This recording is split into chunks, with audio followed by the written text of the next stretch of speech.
Ford Callister had been standing near the same window for 22 minutes, and not one person in the room had said anything worth remembering. That was the thing about these events. Everyone arrived having already decided what they wanted from the night: a handshake, favor, a photograph, and every conversation was just the performance of getting there. Ford had attended enough of them to recognize the architecture. The laugh that was slightly too loud, the eye contact that lasted 1 second longer than interest, actually warranted. The way men in expensive suits held their drinks and scanned the room while pretending to listen, he was doing it too. He knew that. The difference was, he didn't pretend otherwise. His glass of scotch was untouched on the ledge beside him. His publicist, somewhere in this crowd, would be relieved he was still standing here. He had promised 45 minutes. He was at 22. He was counting. That was when he saw her. She was standing near one of the tall pillars at the edge of the room, slightly apart from everything, not talking to anyone. She had an earpiece in and a clipboard against her chest, and the expression of someone who had just discovered a problem they hadn't accounted for. But that wasn't what caught his attention. She was turning a ring around her finger, a small silver ring on her right hand, slow and automatic, the way people touch things they're not thinking about touching. She was staring at the floral arrangement beside her like it had personally done something to offend her. She was not performing. Ford had been in this room for 22 minutes. And she was the first person he had seen who was not performing. He picked up his scotch and took a drink for the first time all night. He wasn't watching her.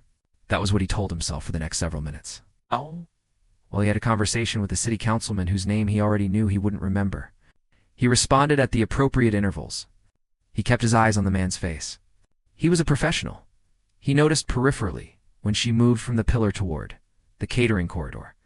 He noticed when she came back out, still with the clipboard, saying something low and firm into her earpiece. He noticed the way she squared her shoulders before walking toward a problem. Couldn't see yet. He was not watching her. Then she turned a corner at speed and walked directly into his left arm. She didn't spill anything, no drink in her hand. Nothing on the clipboard, but the impact knocked her a half step sideways, and the ring, the small silver one, flew off her finger and hit the marble floor with a sound like a pin dropping. It skidded 6 inches and stopped near the toe of his shoe. Ford bent down and picked it up before she had finished, saying, "Oh God, I'm so sorry." He held it up, looked at it. It was old silver, thin, slightly worn at the band. Someone had worn this ring for a long time before she had. She reached for it, and he placed it in her palm. "It's my grandmother's," she said, slightly breathless, already sliding it back onto her finger and checking that it was seated properly. "I'd have cried for a week. I'm sorry I wasn't watching where I was going. I have a vendor situation, and I was." She stopped, looked up at him fully for the first time. "I'm really sorry." Ford looked at her. She had a small smudge of ink on the side of her right hand from the clipboard. Her earpiece had half dislodged in the collision, and she hadn't fixed it yet. "Watch where you're going," he said. It wasn't warm, but it wasn't cold either. It was just what he said instead of the thing he didn't say, which was, "The ring is beautiful," and clearly so was she. She blinked at him. Then she straightened, pushed the earpiece back in, and walked away to handle her vendor situation. Ford stood where he was for a moment. Then he picked up his scotch again. He found out her name.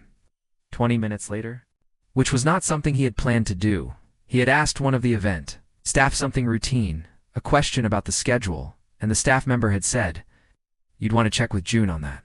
She's coordinating the back half of the evening." Ford had nodded and asked his question, and gotten his answer, and that was the end of it. June, he was not thinking about that. He was standing near the bar now, having successfully completed a conversation with a developer from Austin who had shaken his hand too hard and laughed too much, and he was considering whether 22 had become 45 yet. Then he heard her voice. And it was different from before. She was at the far end of the bar, talking to a man in a vendor uniform, and she was not nervous anymore. Her voice was level and specific. The east side arrangement was supposed to have gardenias substituted for the white roses. That was in the contract amendment that you signed. So when you tell me that's not what you were asked to do, I need you to understand that I have the document, and I have your signature. And I am not going to stand here and be told I misremembered a contract. The vendor was saying something defensive. Ford couldn't hear the exact words. June said, "I'm not interested in how it happened. I'm interested in whether we can fix it in the next 15 minutes before the dinner seating." "Can we fix it in the next 15 minutes? Ford had started walking before he made a decision to walk. He arrived at the edge of that conversation and looked at the vendor. He didn't say much. He said the vendor's company name, he recognized it. Had used them twice, and he said that he'd had a similar issue at a prior event. And if the coordinator was telling him there was a signed amendment, then there was a signed amendment. And it would be in everyone's interest to move quickly to solutions rather than to blame. The vendor's posture changed entirely within about 4 seconds. He nodded. He left. June turned and looked at Ford with an expression he couldn't immediately read.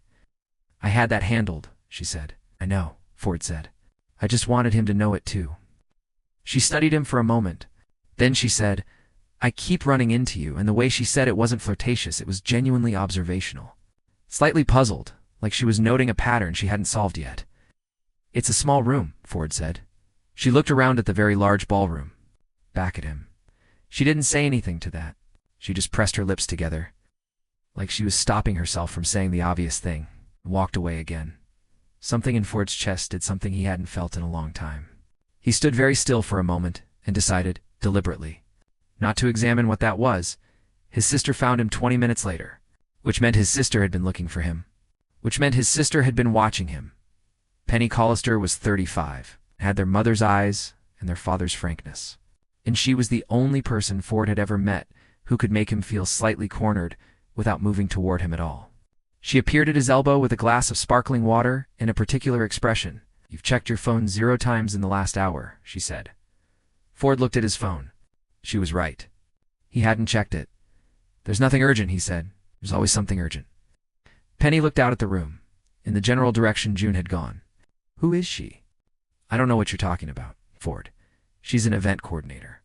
She works for the firm we hired." Penny was quiet for a moment. Then she said, "She's very pretty." "Don't." "I didn't say anything. You were about to." Penny sipped her water and smiled, which was somehow worse than if she had said the thing she was not saying.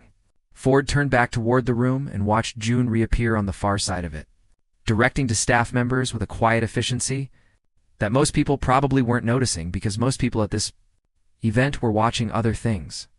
Ford watched her fix something in the arrangement near the east wall. She stepped back, checked it, moved one element an inch to the left, stepped back again, decided it was right. He had no idea how long he stood there before Penny said quietly, "You're doing it again." He left the window. He found Derek Marsh near the end of the evening. Derek was his VP of development, good at his job, better at talking to people than Ford had ever cared to be, and in the last 6 months had developed a habit of orbiting Ford's decisions slightly too closely. Ford had noticed it. He hadn't addressed it yet. He noticed something else now. Derek was at the bar, laughing, and June was standing across from him, holding a clipboard to her chest and smiling at something Derek had said. It wasn't the smile she'd given Ford, careful, assessing. This one was easier, unguarded. Derek was leaning forward just slightly. The way men leaned when they were performing interest and hoping the other person wouldn't see the performance. Ford stopped walking. His jaw set. He stood there for 11 seconds. He counted, without meaning to count, and then he made himself look away and find someone else to talk to. Because he was not a man who acted on impulse. And whatever was happening in his chest right now was an impulse. And it was not something he was going to perform in the middle of a room full of people. But later, when he was in the car, his driver taking him back to the city through rain-quiet streets, he sat in the back seat with the lights of the highway passing overhead, and he was not thinking about the contracts he had to review in the morning. He was thinking about a small silver ring on a marble floor. And the way she had said, "It's my grandmother's," like losing it, would have been genuinely unbearable. He pulled out his phone. He opened his messages with his assistant and typed 3 sentences. He didn't second-guess them. He sent them and put his phone face down on the seat beside him. The message was simple. It said that for the follow-up venue coordination for the annual event, he wanted the same coordinator from tonight. It said her name was June. It said to make sure that request came through properly, his assistant would assume it was professional. It was not professional. Ford looked out the window at the rain and didn't tell himself any different. June had overprepared. She knew it the moment she walked into the venue lobby and looked down at her folder, color-tabbed, annotated, with a printed backup of every document she had also saved to her phone. She had written notes in the margins. She had written notes on the notes. She had been up until midnight, going over floor plans. For a building she had already walked twice, she told herself it was Professionalism. It was not professionalism. Ford arrived at exactly the time the meeting was scheduled, which somehow made it worse. She had been hoping for 2 extra minutes. He walked in wearing a dark coat over a gray shirt, no tie. And he looked like a man who had never over-prepared for anything in his life, because he never needed to. "Mr. Callister," she said. "Ford," he said, and kept walking toward the main hall like they had already agreed on that. She followed him, opened her folder, and began. She explained the layout. She explained the catering access points and the acoustics issue near the north wall and the lighting options for a seated dinner versus a standing reception. She covered the parking structure and the contingency tent situation and the vendor loading timeline. She talked for a long time. She was aware she was talking for a long time and couldn't fully stop. Ford walked beside her and said almost nothing. At the east corridor, he stopped. "Do you like this work?" he asked. June paused mid-sentence. Whatever she had been about to say about the east corridor lighting disappeared completely. "I'm sorry." "Event coordination," Ford said. "Do you like it, or is it something you're good at that you ended up doing?" She looked at him. That was not a question she had expected. It was not a question she had a prepared answer for, which meant whatever came out next was going to be honest. "Both," she said. "I like solving problems in real time. I don't love that the problems are usually about flowers." Ford looked at her for a moment. Then he said, "Fair," and kept walking. June stood there for exactly 1 second before she followed him, her colored tabbed folder suddenly feeling slightly ridiculous under her arm. The week that followed did not feel like work. Exactly, and June couldn't identify the moment it had changed. There were legitimate reasons for their interactions. There were always legitimate reasons. A question about the catering contract? A walkthrough of the second venue option. A scheduling conflict that required 15 minutes of back and forth and ended with both of them standing in the narrow hallway outside her office's conference room, because every room was occupied, talking through a timeline while people moved past them on both sides. She kept waiting for it to feel like a business. Meeting it kept not feeling like a business. Meeting Ford asked her questions. That had nothing to do with event logistics. Not intrusively. He didn't pry. He didn't perform interest the way Derek did. With that forward lean and the laugh that arrived slightly too quickly. Ford asked things like he actually wanted the answer and was prepared to wait for it. He asked about her grandmother's ring once, where her grandmother had gotten it, whether she'd known her well. June had talked for 4 minutes straight about a woman who had died when she was 19, and Ford had listened without filling a single silence, which was something most people could not do. She told Cora about it at lunch on Thursday. Cora was 2 years older than June, had the specific quality of being kind without being soft, which was why June told her things she didn't tell other people. "He asked about your grandmother," Cora said. He was being polite. Men like Ford Callister are not polite. They are efficient. Cora stabbed a piece of her salad. "He asked about your grandmother because he wanted to know about your grandmother. That doesn't mean anything." "Come on." June looked at her lunch. "He hired our firm for a very large event."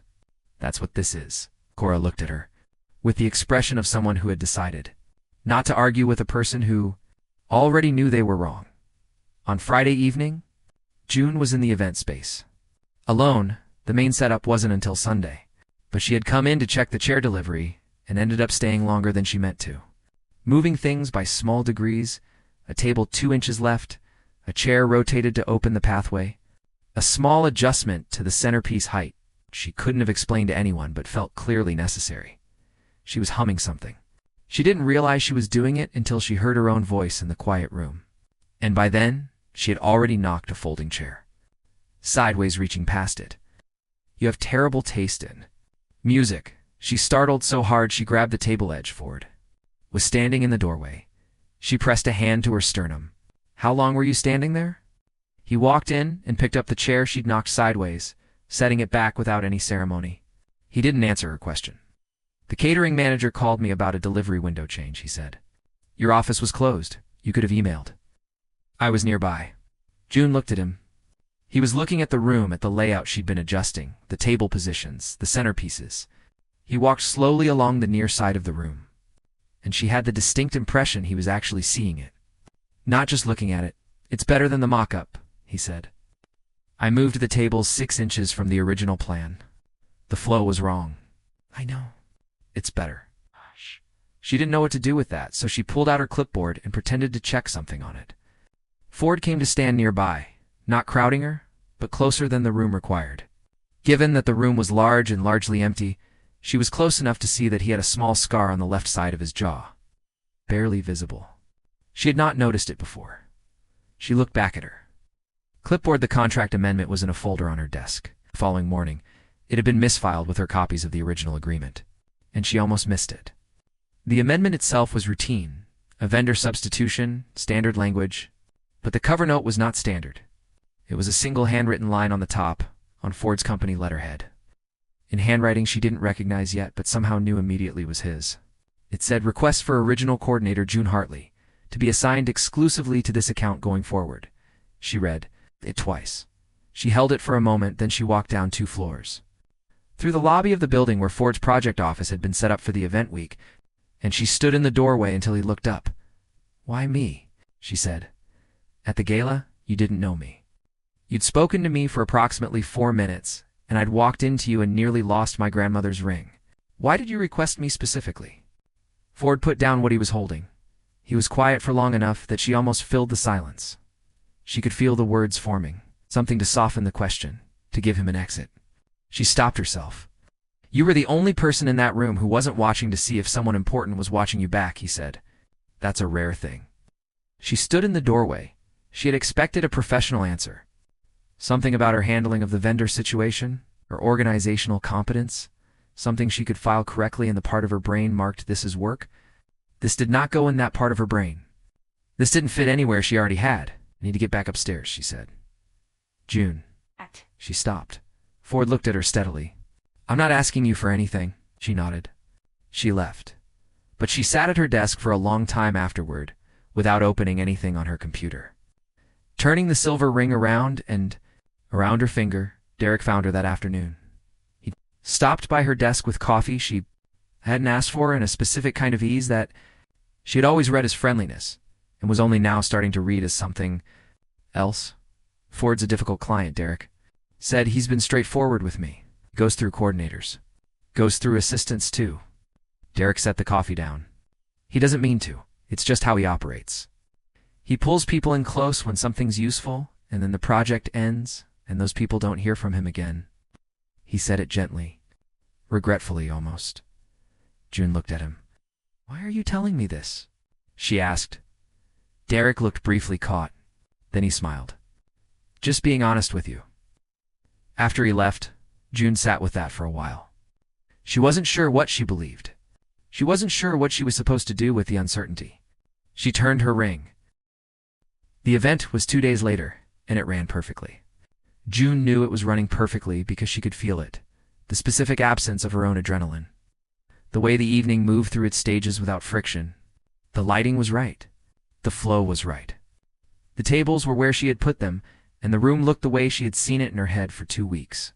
She stood near the side wall and let herself have 30 seconds of quiet satisfaction. Ford spoke briefly near the end of the program. He was not a man who enjoyed a podium. She could see that in the set of his shoulders, the economy of his words. He thanked the organizing team. He said something about the work that made the room come together. Then he said the best events are the ones where someone cared about the details before anyone else arrived.